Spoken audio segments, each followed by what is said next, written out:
Here's an image we all know well.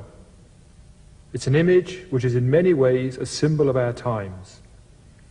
It represents what is perhaps our greatest technological achievement so far, the step out into space.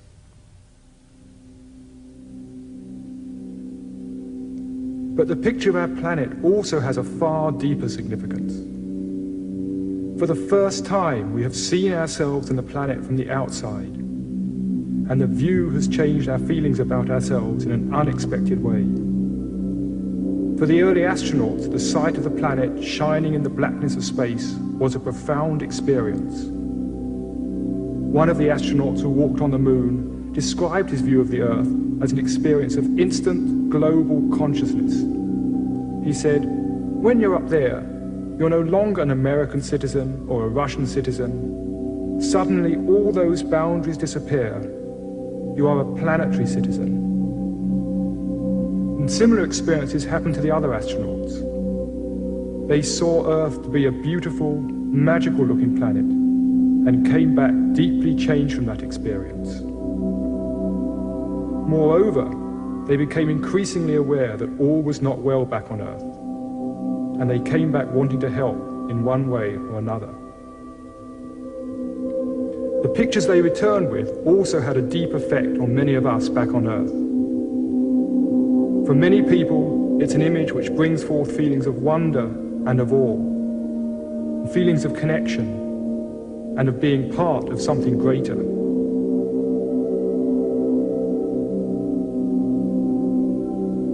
In some respects, the picture of our planet is a spiritual symbol of our times. Now that may initially sound strange. What is spiritual about it? But if you think for a moment, most spiritual symbols are, in one way or another, symbols of wholeness, of oneness, of some underlying unity. And a sense of oneness and unity is exactly what is reflected in this picture of the planet.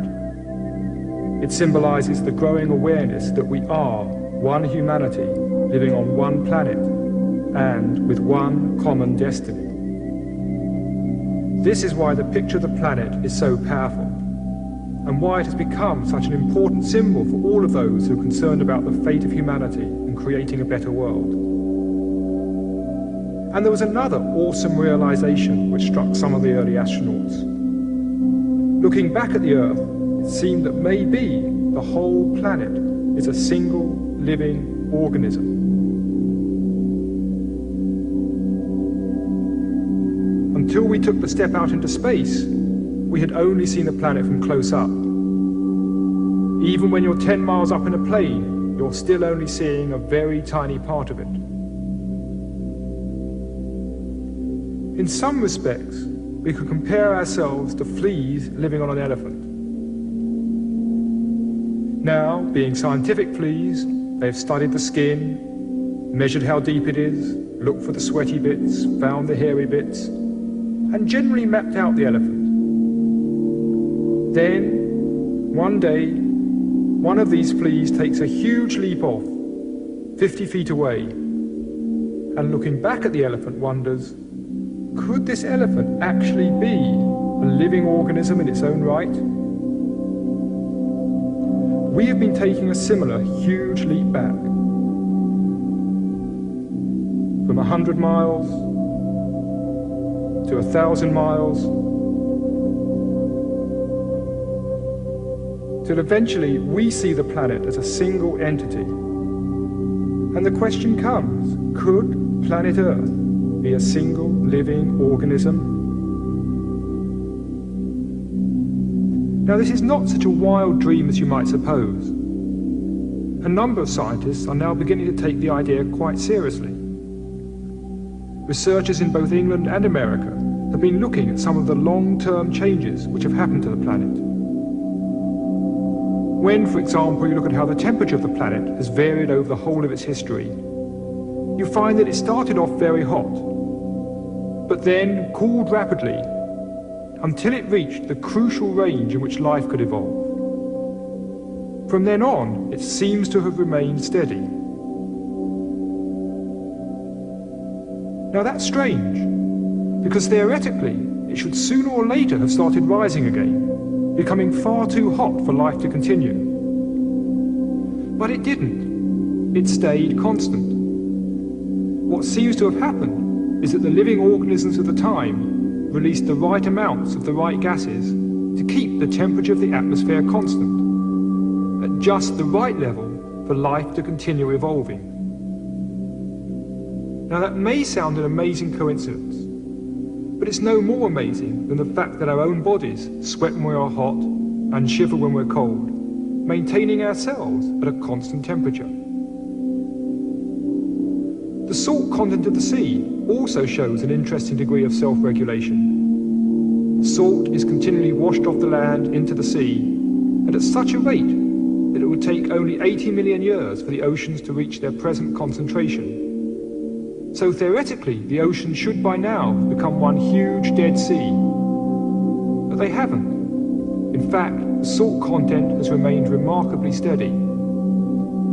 Somehow, small organisms in the sea have absorbed just the right amount of salt to keep it constant.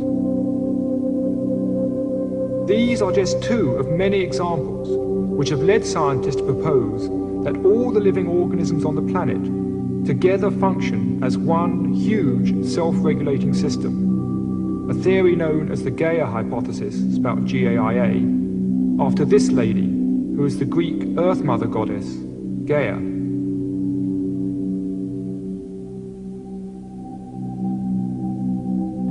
We might then consider our days and nights to be like the heartbeat of Gaia, the seasons to be her breaths,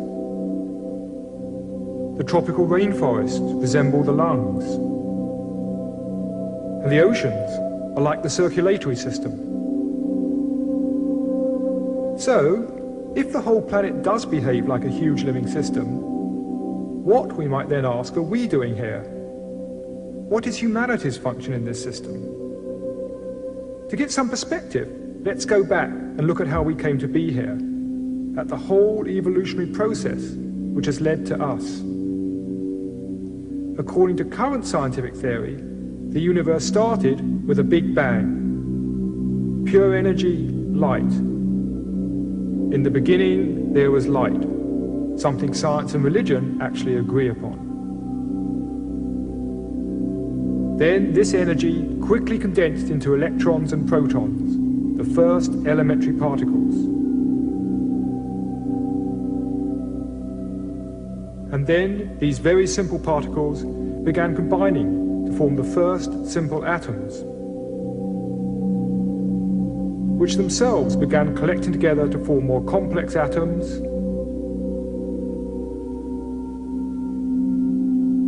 and more complex atoms, until the whole of chemistry had evolved. Next, these different atoms came together to form molecules, like this amino acid, one of the basic building blocks of life. These, over time, began stringing themselves together to form much more complex molecules, like DNA, containing millions of atoms. These molecules then grouped themselves to form the first simple living organisms, bacteria and algae.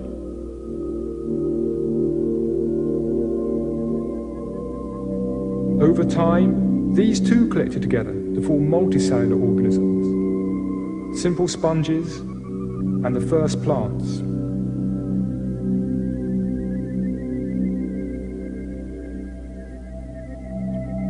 This process of progressive complexification and organization continued, leading eventually to the first fish.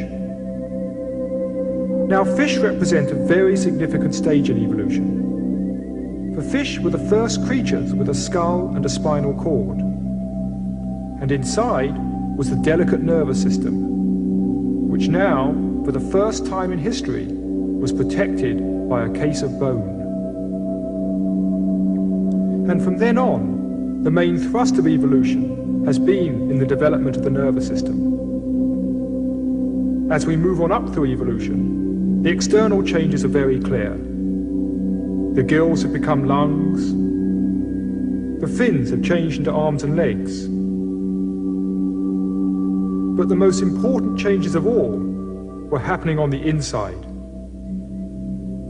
The nervous system has become unfathomably complex.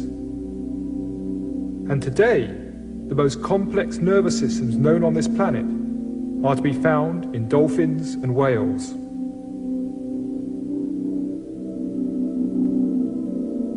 The fact that they have more complex brains than our own suggests that they might be more intelligent than us. Though what they do with that increased capacity, we do not as yet really know. Leaving them aside for now, let us consider the second most complex nervous system on this planet, the human nervous system. One of the unique attributes of the human mind is our ability to study the world around and understand it. It is this which underlies our science, our technology, and the whole of human culture. We are, as we have seen, the product of this long evolutionary journey, through the evolution of matter and the stars, through the evolution of life and simple organisms, to the stage where now, with us, evolution has reached the crucial stage of complexity whereby it can look back on the universe. Whether we are studying a stone, a leaf, or looking out into the heavens, we are the universe's way of beginning to explore itself. We are a star's way of exploring the stars. And the same could be said of our inner reflections.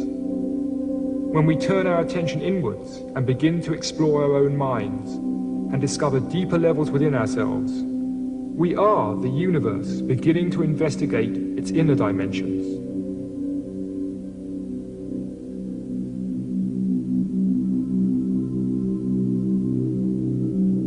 So the next question is, where is all this taking us? What's next?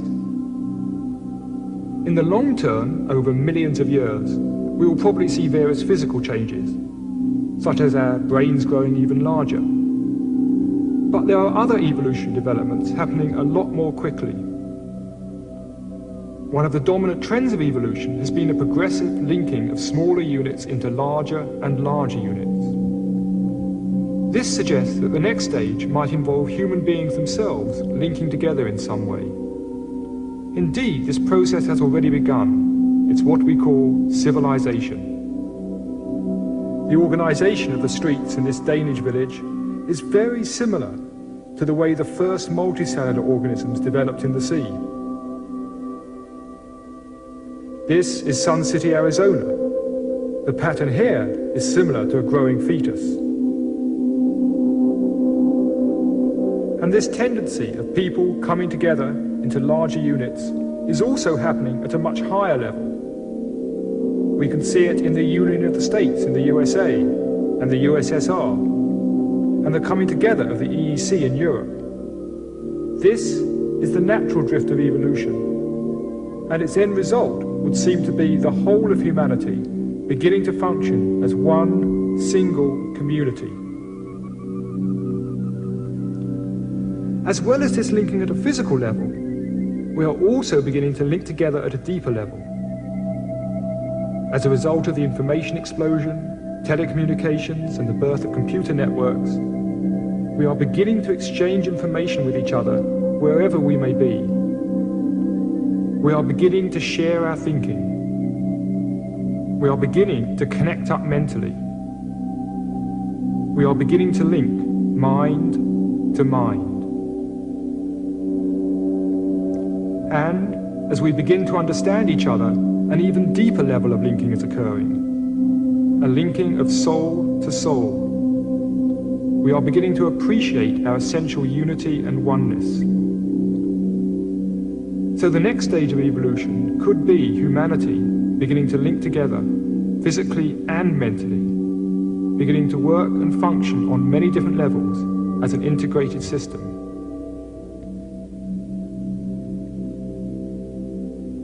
Now, there's some interesting parallels between this integration of humanity and the integration which occurred at earlier stages of evolution.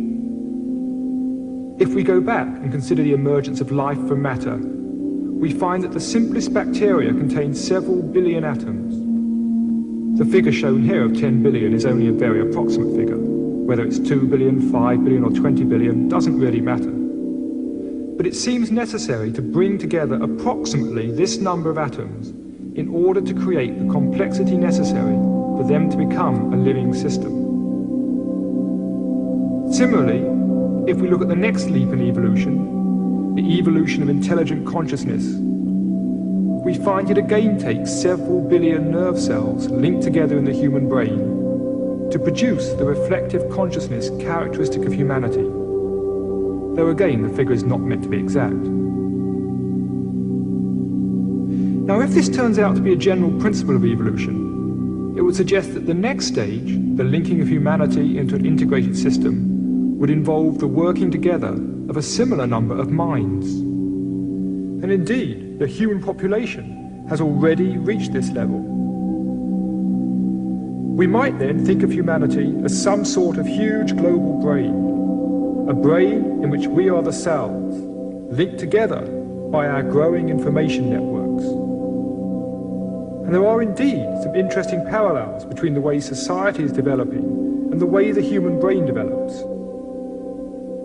The main thrust of development of the human brain takes place mainly before birth, between weeks 8 and 13 after conception. Imagine for a moment that you are a nerve cell in this growing human brain. At first, there's plenty of space. Then, very quickly, there's a massive population explosion of nerve cells. If you were a nerve cell, you'd probably think, this is getting dangerous. There's not enough oxygen to go around. We're going to be short of blood soon. But suddenly, at week 13, the explosion stops. From then on, the development of the nervous system focuses on the growth of connectivity and complexity, the linking together of these billions of nerve cells. Today, we are seeing a similar process happening to humanity. We've had this massive population explosion, but it's now beginning to slow down. And we seem to be moving into the next phase, the linking of the billions of human cells in this planetary brain. Through postal systems, telephones, computer networks and satellites, we are increasing the connectivity and linkage of the billions of minds which together constitute humanity.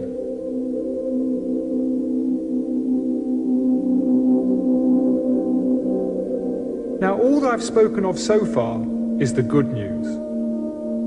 The bad news is that our rapid development is also threatening the welfare of the planet. In some respects, we seem to be very much like a planetary cancer. It's interesting that if you take a photograph of a city from the air and look at the way the city spreads out into the environment, it's very reminiscent of the way a cancer grows in the body. This, for example, may look like Los Angeles from the air, but it's not. It's actually a cancerous tissue in the human body. But take a good look at it. Notice how it's growing. And then compare it with this.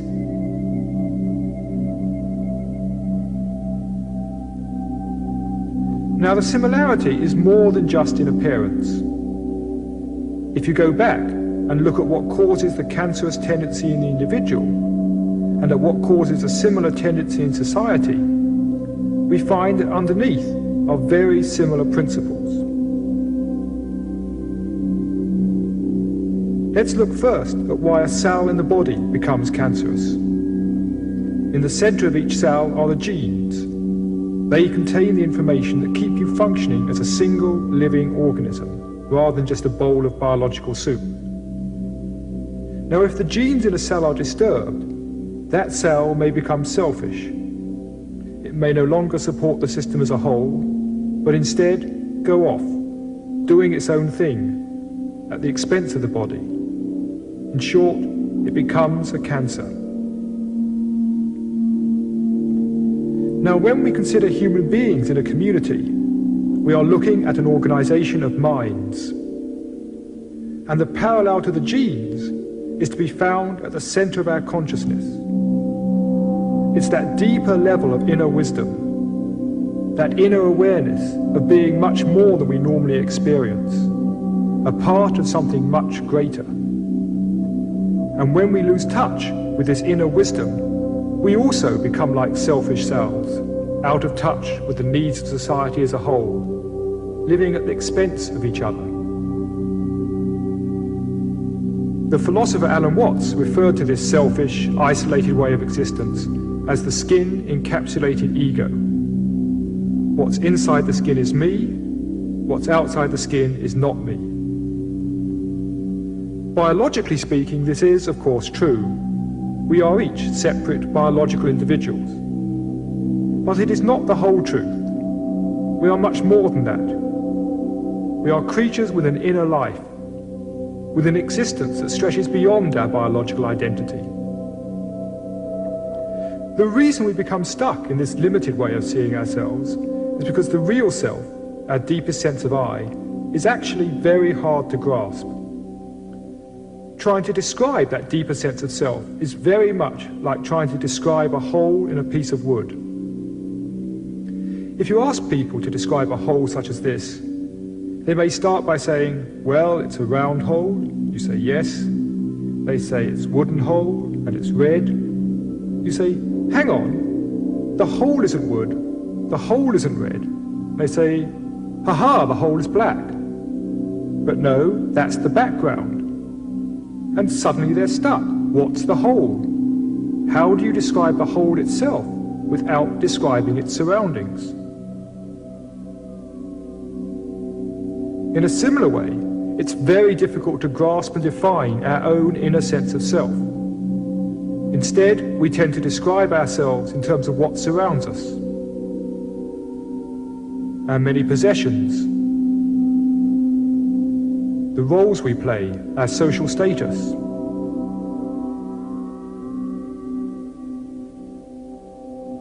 Our beliefs, both scientific and religious.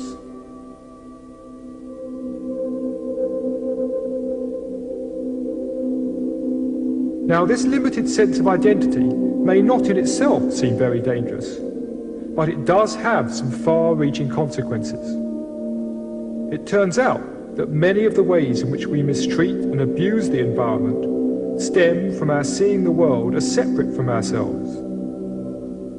We may take fairly good care of what is inside the skin, but we don't care nearly so well for what is outside the skin. As the late Gregory Bateson said, if this, meaning this me versus the world attitude, if this is your estimate of your relationship to nature, and you have an advanced technology, your likelihood of survival will be that of a snowball in hell. You will die either of the toxic byproducts of your own hate, or simply of overpopulation and overgrazing.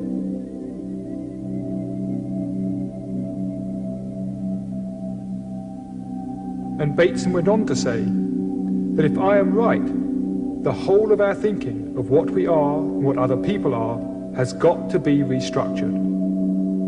The most important task today is to learn to think in a new way. I would actually go a step further and say the most important task is to be in a new way, to experience, to be conscious in a new way. We need to make the shift from this, the skin-encapsulated model of the self, to this, what some have referred to as leaky margins. The boundaries are still there, but they are much less solid. In addition, we now experience a greater oneness with the world outside. Such a shift of consciousness could play an important part in the next stage of our evolution. If we go back and look at the previous major steps in evolution, we can see that each stage became a platform for the next. Energy led to matter, matter led to life, and now life has led to consciousness. Thus the spearhead of evolution is now the human mind.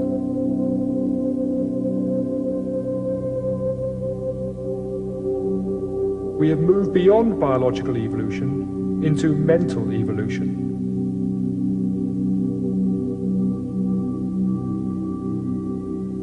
Thus it is not changes in our bodies which will now determine the future, so much as changes in our thinking, changes in our perception, changes in our attitudes. The evolutionary phase which we have now entered is the evolution of human consciousness. Inner development is now the key. In short, evolution has become internalized.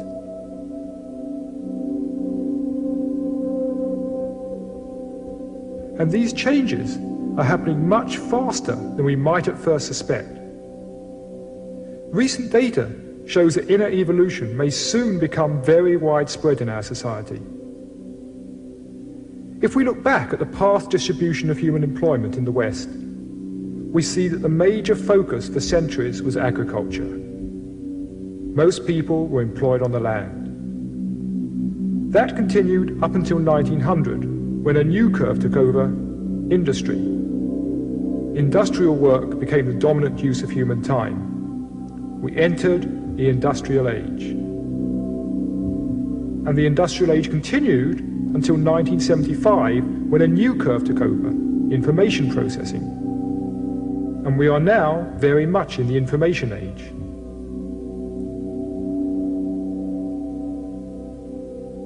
And we enter the information age much faster than anybody anticipated.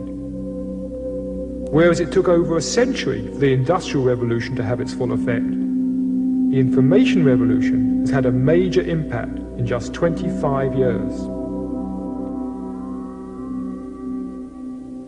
So the next question is, what will follow the Information Age? Well, there are already signs of a new curve beginning. And although small at present, it is growing even faster than information processing. This curve represents the growing number of people involved in the exploration and development of the vast resources of the human mind itself. These are the people who are beginning to explore what may perhaps be the last great frontier: our own minds. The number may be small at present, but as you can see, if you extrapolate the trend, then by the year 2000, it will have overtaken the information curve.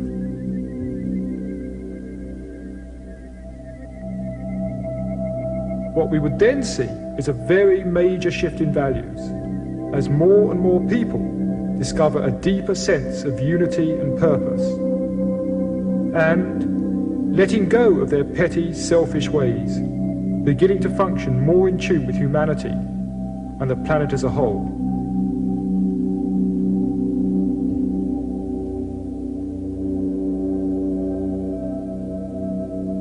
Now, the idea that there are deeper levels to human consciousness is not new. In all ages, all around the world, we find people talking of that same fundamental wisdom, that same basic understanding of life and consciousness.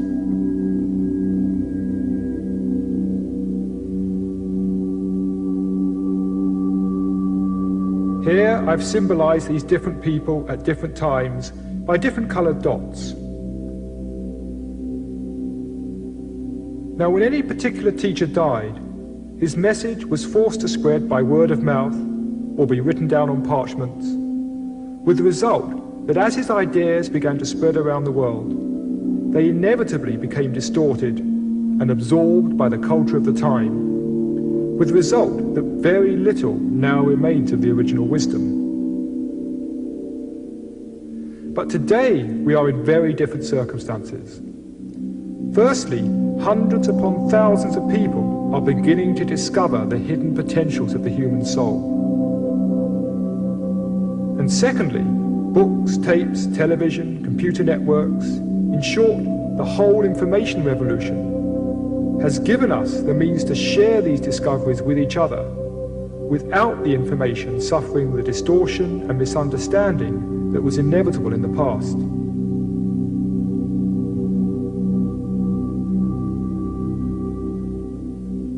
So now, as the wisdom begins to spread out across the planet, there is instead a positive feedback. The wisdom reinforces itself.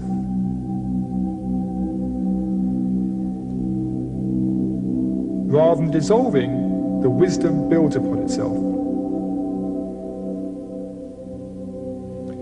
Such an inner awakening could be the crucial ingredient in the linking of humanity into an integrated society. A society in which we are linked spiritually through an awareness of our inner unity, an awareness that we are all part of something greater. And at the same time, gaining a greater awareness of our individual potentials and uniqueness. A synthesis of greater individuality along with greater community. Such an inner development, if widespread, could be very valuable in helping humanity deal with the problems now facing it. We are clearly in a time of crisis, but most of us think of crisis as bad. But maybe we have something to learn from the Chinese on this. Their word for crisis, Wei Qi, means two things. The first symbol means danger, beware. But the other two symbols mean opportunity, an opportunity for something new to emerge. If we only see crisis as danger, as a threat to our accustomed ways, then we may spend all our energy resisting it. We need also to look at the opportunities inherent in the crisis. From an evolutionary perspective, crises are a sign that something has gone wrong. The patterns of the past are no longer working. Crises are thus a challenge, the challenge to adapt. They are the challenge to let go of the old ways of thinking and move on to a new way of seeing. Thus, humanity's current crisis may not, at its root, be an economic crisis or an environmental crisis. It may well be a crisis of consciousness, a crisis in how we see ourselves and the world around. Many of us have probably experienced at one time or another those moments when we feel at one with the world, a sense of inner peace, with no need to prove who we are. The question is, can we allow these precious moments to happen more often in our lives and in the lives of other people? In short, can we choose to explore and develop our greatest resource of all, our own minds, our inner selves? I'd like to finish with a poem from Christopher Fry's play, Asleep of Prisoners.